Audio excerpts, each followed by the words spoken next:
Hey everyone, Movie Club here, and today we're watching The Adjustment Bureau. David Norris is a candidate for U.S. Senate from New York. He's a people's favorite, the campaign is in full swing, and everything seems great. Suddenly a hit piece drops on David that could destroy his career. On the night before the election, he got into a bar fight. In the end, Norris loses the race. However, he has anonymous backers, suspicious men in hats. To redeem himself with voters, Norris soon rehearses a rousing speech in the men's restroom. All at once, his monologue is interrupted by a lovely girl stepping out of a stall. Norris politely notes this is the men's room and asks what she's doing there. The stranger replies she's hiding from security because she crashed a wedding one floor up. They spark a cute back and forth. She encourages the candidate while flirting with him. The girl says she's a devoted supporter of his. They feel instant chemistry and kiss. At that very moment, one of Norris's supporters, Charlie, walks in and calls him to the stage. The girl bolts, and Norris doesn't even have time to get her number or ask her name. The hall is packed to the rafters with Norris backers, and he gives a speech full of punchy lines. But mid-flow, the man goes silent. The applause fades, and he starts a new improvised talk. The politician plays his trump card, unvarnished honesty, and it works beautifully. Meanwhile, the men in hats discuss certain secret plans. It's like they can see the future. They know exactly when the politician will spill his coffee. Very strange stuff.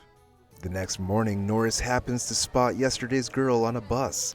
She's thrilled by his speech, and he hints he managed it only thanks to her. Yet another hat man tails Norris, who spills his coffee right on cue. But for some reason, it's a minute later, and right onto the girl. At least the awkward moment gets him her phone number and her name, Elise. And the man in the hat gets clipped by a car in the street, though not seriously hurt. He gets up, brushes off, and pulls out a notebook that shows something like a maze map. Using it, he tracks the politician. At his office, Norris sees the strangest sight. Men in hats have taken over the entire building. They've dropped all the employees into some kind of trance. After that, the spooky crew take the politician hostage and haul him to a weird underground garage to discuss his future. Norris indignantly demands to know who they even are. He's told, "We're the ones who make sure things follow the plan."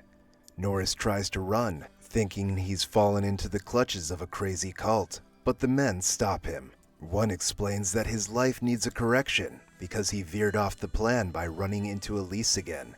They warn Norris to tell no one about them if he doesn't want to be reset, meaning wiped of his memories. They burn the scrap of paper with Elise's number, and the politician is crushed and confused. They literally throw him back into his office through a strange door. However, when he tries to open that door again, there's nothing behind it. The man is in a daze, mostly because he's lost his love's phone number. Later, he tries to find Elise at a bar and gets another warning from the strange men. One of them, Harry, lifts the veil a little. For example, they gently adjusted Charlie's behavior to help push the campaign to the required level. Yes, they alter reality, nudging people's fates, and it's been happening forever. Norris asks why he's not allowed to see Elise. He learns it's the will of a certain Supreme, and that will can't be challenged. 3 years pass, and the man still can't find his Elise. But one day he does spot her on the street, catches up and starts to talk. The girl is very hurt that the politician vanished. Norris tries to explain, and the strange men quickly learn about the meeting, clearly unhappy. Meanwhile, the pair set their first coffee date. Charlie pops up to invite his friend to a public appearance. Not wanting to lose Elise again, Norris offers to reschedule. But the strange men know their craft, and now Elise herself urges him to go. They agree to meet later, but the Hat Men keep weaving their intrigues. Seeing this, the politician understands he has to go to Elise immediately, or he'll lose her forever. He no longer cares about politics, elections, or any of that noise. He wants only to be with the woman he loves. The reality shifters stop him and plead with him to back off. But the man blows it all off and tries to hail a cab. It's pointless. Every taxi pulls away from him. He realizes the Hat Men are at it again, but refuses to give up. The love-struck guy sprints after one cab and seems about to catch it, when the car crashes right in front of him. The men in hats are clearly overdoing their plan. Norris reports the situation to police, which only makes things worse. The officers detain him as the sole witness. He still slips away and grabs another taxi, promising the driver a huge tip. He reaches the spot, and the instant his eyes land on Elise, the Hat Men yield. Then they discover that Elise and Norris were meant to be together many years ago. But someone rewrote the plan, while a chain of coincidences keeps trying to bring them back together. Even so, the reality shifters aren't retreating. They want to hand the case to a certain Thompson, a wise man who can handle the problem better than anyone. Meanwhile, Norris tells Elise about his childhood. His mom and brother died when he was in 6th grade, and that's when his father began pulling him into politics. It helped him cope and made him love his work deeply. The lovers share a long kiss and spend the night together. But their sleep is watched by none other than Thompson himself. In the morning, Elise suddenly gets persistent calls from her ex. The girl tells Norris she was engaged, but didn't marry because she couldn't forget him. The politician heads to another business meeting, promising Elise he'll come to her performance that evening. Suddenly, he's back in the underground garage, this time greeted by Thompson in person. The man tells the politician that the whole society of Hat Men is a kind of divine alliance, far more significant than Norris knows. They have steered human history across the ages, periodically stepping back to observe. But every time they withdrew, humanity fell into decline. Thompson wants Norris to stay in politics, because he is the kind of man who can change the world for the better. And Elise, in his view, provokes Norris into recklessness, so they shouldn't be together. Norris tries to convince Thompson that she only makes him stronger. The leader lets him go, but now Norris reaches Elise only at the end of her show. Thompson gives one last warning. If Norris chooses Elise, she will never become the best ballerina in the world. At best, she'll be a kindergarten dance teacher. That argument lands, and now he's torn by the choice. Suddenly, Elise falls on stage and seriously injures her leg. Thompson convinces Norris it's entirely his fault. Doctors say Elise will recover in a month, and Norris decides to break up with her, for her own good. He hugs her tightly one last time and leaves, abandoning the girl to loneliness. 11 months later, Norris is soaring in politics, outpacing all his rivals. His friend shows him the news. Elise is marrying her ex. The report breaks his heart all over again. Soon, Harry finds Norris and explains that Thompson lied about Elise.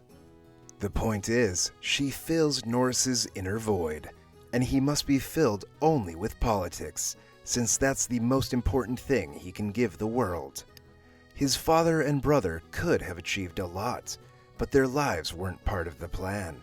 His mother's death, however, was a fluke, and Harry deeply regrets it.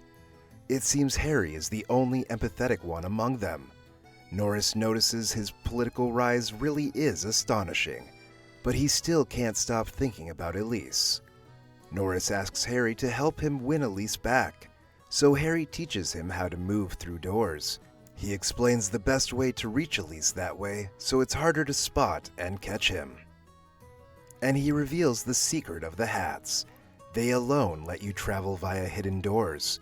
Without a hat, your abilities are limited, and plain water weakens them as well.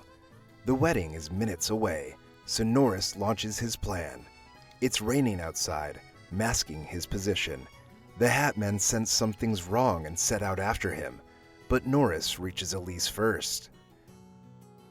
The bride thinks he's lost his mind when he bursts into her restroom.